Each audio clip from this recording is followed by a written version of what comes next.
It's Imani with Not an Influencer, where I don't want to influence you or sell you anything, but I do want to inspire you. Today, I'm bringing you guys along with me on a hot girl walk, and we are going to be talking about my relationship with my body and how I lost 50 pounds. I do want to preface this, as always, by saying, I am not a nutritionist or a doctor or anything like that. So definitely always consult with your medical professional before doing any kind of body related activities, because you don't want to just be taking advice from everybody whose body is not your body. Every person's body is different and is going to react differently. So first I'm going to talk a little bit about my journey of how I gained and lost weight, and then I'm going to talk about how the main 5 tips for me to stay on track with my fitness goals and stay at my body's healthy weight and things like that. As a teenager and a young adult, my body would tend to sit at around 115 pounds. I'm 5 foot 8 inches tall.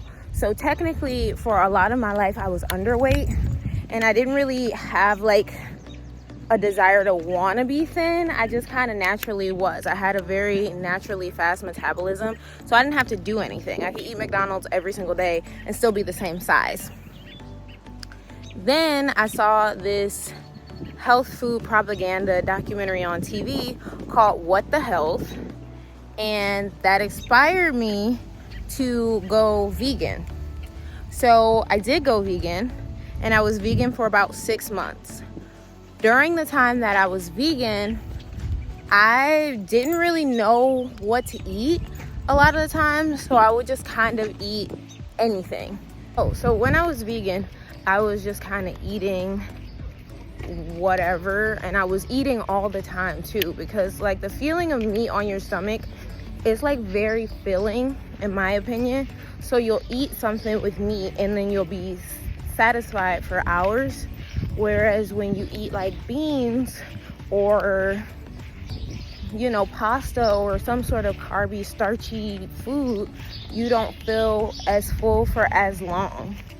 So I would eat until I was full, and then I would feel hungry again 30 minutes to an hour later. So I would eat again and eat again and eat again. So I was eating all the time, and I was snacking all the time because I was always hungry.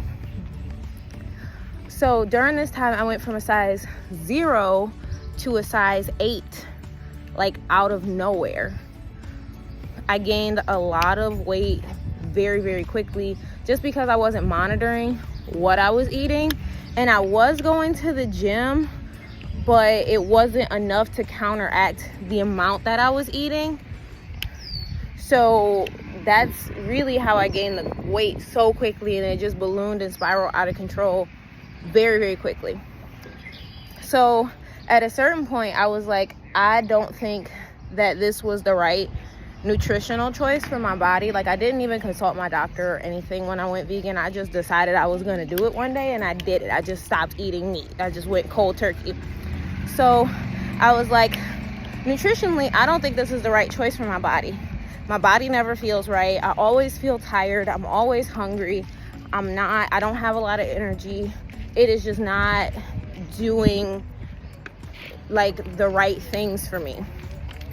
So I made the choice that I was going to transition back into eating meat. And when I made that choice, I also decided that I was going to lose the weight. And it took me about 6 months to lose the 50 pounds, just like it took 6 months to gain the 50 pounds. And these are kind of the steps that I took to lose the weight really quickly and in a healthy way. My number 1 tip for losing a lot of weight relatively quickly is to actually not focus on the number on the scale, because it actually doesn't give you as relevant information as you would like. So a pound of muscle and a pound of fat are exactly the same weight, but they look totally different. I'm actually going to include an infographic here of a pound of muscle and a pound of fat. But if you are going to the gym and you're gaining muscle, and as a result you gain a pound, you're actually doing yourself a favor, because the muscle is going to help you burn the fat, but in the moment it's just going to feel like, oh my God, what am I doing wrong? I gained a pound. And you go home and cry about it because you're so focused on that number. So focusing a lot less on the number on the scale is what's most important. Right now I weigh 130 pounds, and I'm way healthier now than I was when I was weighing 115 pounds, just because I do the right things for my body. So this is where my body naturally likes to float in this area. Whereas before it liked to sit at 115 pounds, now it is more akin to want to be, it's more akin to wanting to be 130 to 140 pounds.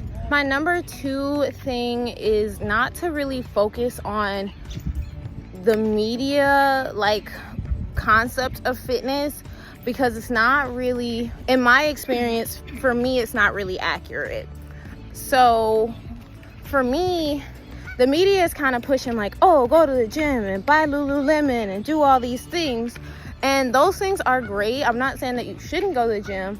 But for me, when it comes to losing weight, it's a lot more about what you eat versus what you do. Oh, look, babe, those are really small babies.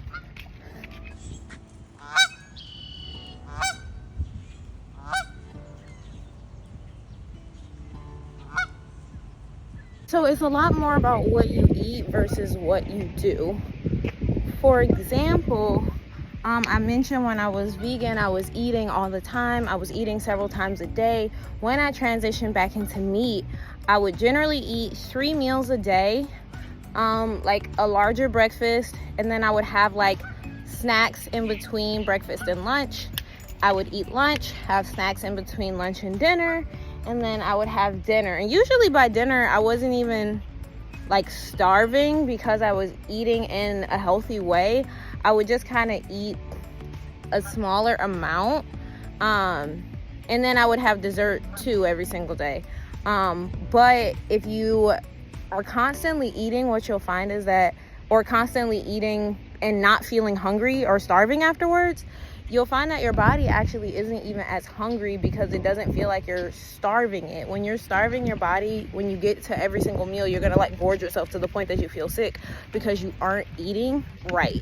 So when you're feeding your body enough food and your body is in a place of scarcity and it feels like you're gonna feed it and like you're going to keep it sustained, it's not going to like rebel against you super hard, or it's not going to want to eat everything in sight, because it knows that there's going to be a snack coming soon or a full meal coming soon. You might start to feel tingles of hunger if you eat at like the same time every single day, but it's never going to be anything like when you wait all day, like on Thanksgiving when you wait all day and then you just like kind of go buck wild and eat everything.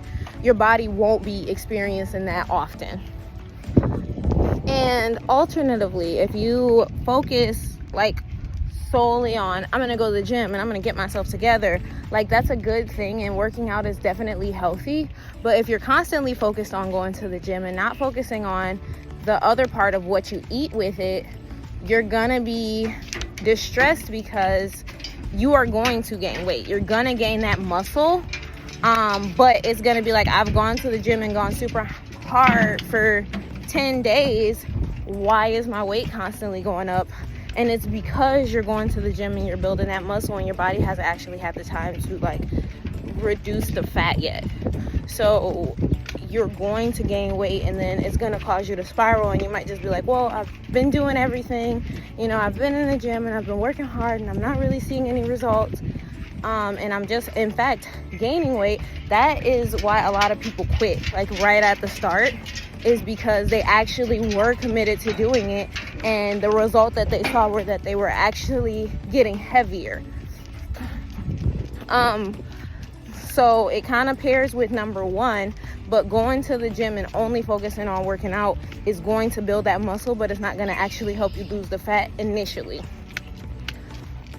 So you want to focus on what you're eating as well as what you're doing, versus the media idea of just going to the gym and working really hard and buying Lululemon and, you know, that girl things. That green girl fitness smoothie lifestyle is totally different from the media perception of it, is totally different from what the reality of the situation is and what it really looks like when you put the work to it. Going into number 3, this is one of those mistakes that I made really early on. I started following like a lot of different fitness influencers, and they were all like, I don't know, like 18 or 19 or 20, and I was expecting my fitness journey to look like them at 26. My body is not the same at 26 as an 18 or 19 year old, and you can't expect your body and your fitness journey to look the same way as someone who is not your age. Your body at 18 versus your body at 30 are two totally different things. So you want to look at people who are closer to your age and closer to your stage in life, because their journey are going to look more similar to what yours is going to look like. If you work a full-time job, your fitness journey is not going to look the same as a high school student's, because you have totally different time and levels of availability working a full-time job than someone who's in high school and literally has all the time in the world to try to get fit. This wind is like a lot. So you really don't want to be looking at like an 18, 19-year-old and trying to compare your journey to theirs, because their body is going to lose weight totally different from yours. If you're 30 and you have multiple children and you're trying to lose weight, your body just reacts differently than the 18-year-old who can lose 30 pounds in, you know, a month. Your body is just not the same as theirs. So find people who are around your age, who are around your place in life, who have the same amount of kids as you, and try to align your fitness journey more closely to theirs than just watching the top influencers no matter the age, because it's really not the same once you reach menopause, or once you reach your 30s, or once you reach a different set of ages. It's different depending on the person and their stage in life.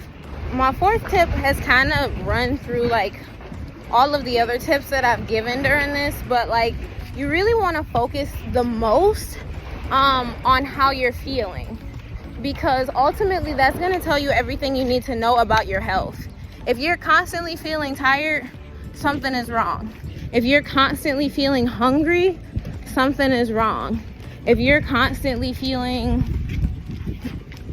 you know, negative about yourself, if you just feel really bad all the time, like you're constantly feeling indigestion, something that you're eating may be wrong. So you want to look at yourself, and if you have a hard time kind of getting in your own head to do this, it's a good idea to write out what's going on with you. And you can look back and say, okay, well, today I ate pizza, and after I ate pizza, this is how I felt. I felt sleepy. Or today I ate a salad, and after I ate a salad, I felt like this.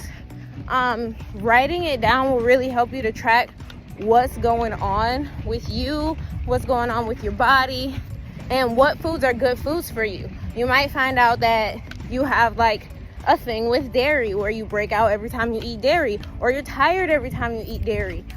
You might find out that, you know, kale is not the superfood that everybody claims it is for you.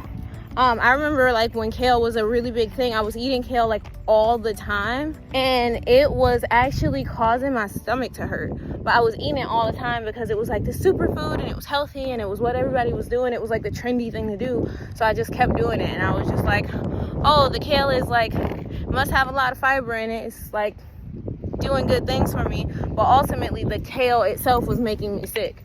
So you need to like be able to notice trends like that, what's going on with your body and what's going on with your mind, because that's going to be the biggest indicator of what's going on. Ultimately, during this entire process, the best that I have felt is how I feel right now. I feel better now than I did when I was in high school.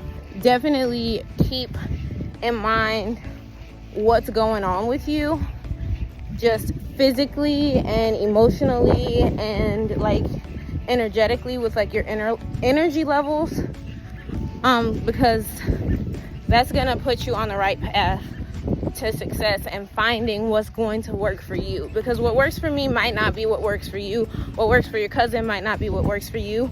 You got to find the thing that works for you, and the only person who can really tell you that is you and your body. Your body is essentially like a machine, so it's gonna operate in one way, and that's the way that your body operates. My machine doesn't work the same as your machine. Every machine is different. The last thing that I really focused on during my fitness journey is actually just valuing my body. And this wasn't like something that I learned to do through trial and error. This is actually something that I learned to do just kind of from like reading my Bible. The Bible talks about how, like, in order to enter the kingdom of heaven, you have to be like a little child.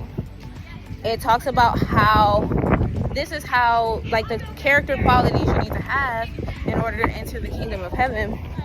So I'm like, okay, well, when you see a baby, like, or a small child, are they like looking in the mirror and like, oh, I hate my thighs, or, you know, I got this thing going on, I got that thing going on?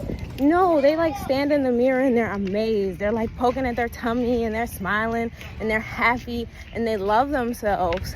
And that was one of the things that made me want to look in the mirror and like what I see is just watching children and watching them have that childlike wonder, and understanding that that is honestly how God wanted me to be.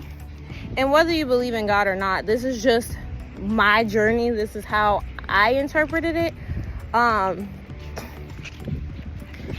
Having that childlike wonder and love for yourself. Like, my body is amazing. My body can do amazing things.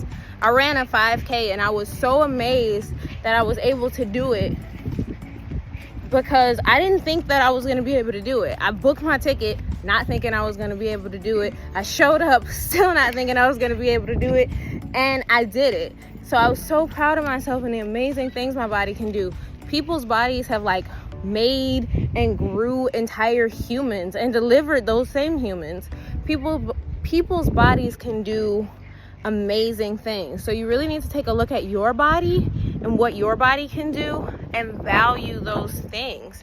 Your body is amazing. It's an amazing machine. You don't have to remind your body to continue to breathe, because it does that for you. You don't have to remind your heart to keep beating. It does that for you.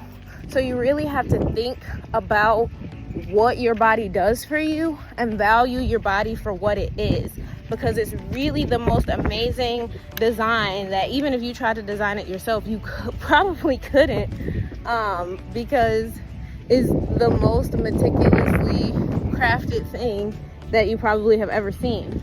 Your body has honestly done so much for you. Like, your immune, every single cold that you've had, you've been able to live through it. Your immune system fought it and went to war against it and won.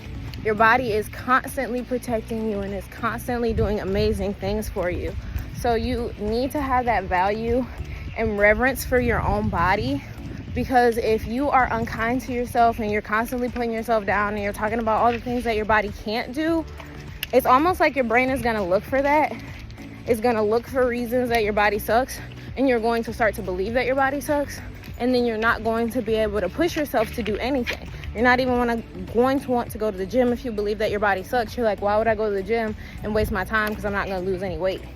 And if you develop that kind of negative self-talk and that kind of negative thinking, you're not going to be able to actually do it, because it's going to require consistency. You're not going to see results right away. It's going to take months. Sometimes it's going to take years, depending on where your goals are. Those are my main 5 tips for how I was able to lose weight relatively quickly, and also the kind of common traps that I didn't fall into while being on this weight journey. What did you guys do to lose weight? Let me know down in the comments, or tell me a story. Tell me about something that worked for you, because I'd love to hear it. Share it in the comments below. Thank you guys so much for watching my channel. Make sure to like, comment, and subscribe. Have a great day. Bye.